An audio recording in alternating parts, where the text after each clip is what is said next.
let me give you another. It just strikes me. Let me give you a quick example about the maritime law, the law of water, the law of the sea. Money is water by law.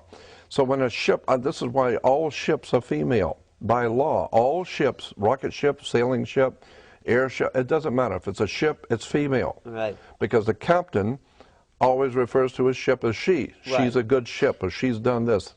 Why she? Because she delivers the product. Right, the Without vessel. she, there is no product, right? It's a vessel. It's a whole. Of course it is a vessel. So is your body. It's a vessel that produces a product. Right. So when the ship pulls into harbor, it stops, and where it parks is called its berth. It's berthing a ship, or she sits in her berth. And every item on that ship, coming out that ship, is money. It's money changing hands. Right. And it came in on water. So it's called. So every piece has to have what is called a certificate of manifest, because she is sitting in her berth. That's why when you were born, I had a birth certificate. your mother's water broke. You were inside a container of water. Her water broke, and you came out, and therefore you have to have a birth certificate. Wow. And it's got to be signed by the dock, because that's where the ship is sitting. The dock is where the ship sits. That is funny. So once you begin to see how the words and terms are all based on maritime admiralty, the law of water, the cash flow, the liquid asset. But is that just in English, the dock, the water? Yeah, of course. But of course, it goes all the way back to the English or British domination of the seas. Oh. And so when the British began to dominate the seas, the Knights Templar Masonic Order of the Knights Templars, who have been in the middle of Asia, came back into Western Eastern Europe, brought all of these concepts, and it was developed into a commercial system of words and terms and symbols which are used in courts and government and corporations. You know, your body is a corporation. No, that's a whole story. We could talk for hours on this, but your body is a corporation. Of cells, you mean? No. It's called, and by law, your body, your physical body is a corporation. And so when you die, you're a corpse. Because when you're living, you're a corporation. You are a business. And hanging out with that person is bad business. Right. Or who I hang out with is none of your business. Right. Because your body is a business.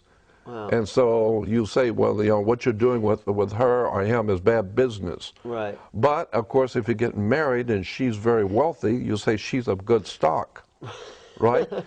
Words and terms are based on maritime admiralty, the law of water. And so that's why when you go into a court, you have a fence and a gate. The people sit out here, and the judge sits inside. The gate is called a floodgate.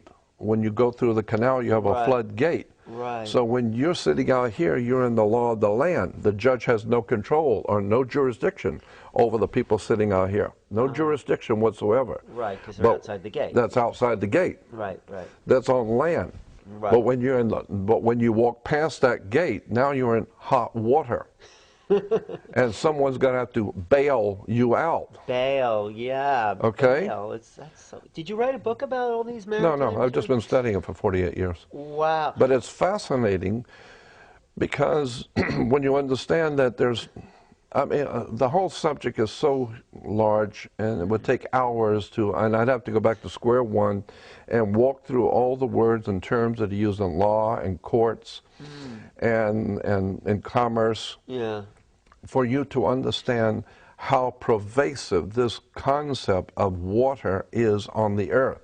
Wow. The law of water, maritime admiralty, it's an extraordinary story about how governments rule the world. And unless you understand this, you're never going to figure out what's going on. Look at it. When you walk into a courtroom and they call your name, you get up and you put your hand on the gate, and you open the gate. The moment you put your hand on the gate, by international law, you of your own volition have opened yourself up to maritime admiralty law, because you were on the law of the land. As long as you don't touch that gate and go through it, you haven't opened the floodgate. Now, once you open the floodgate, there's a piece of wood on top of that gate, and it's called the bar, and you're not licensed to pass the bar.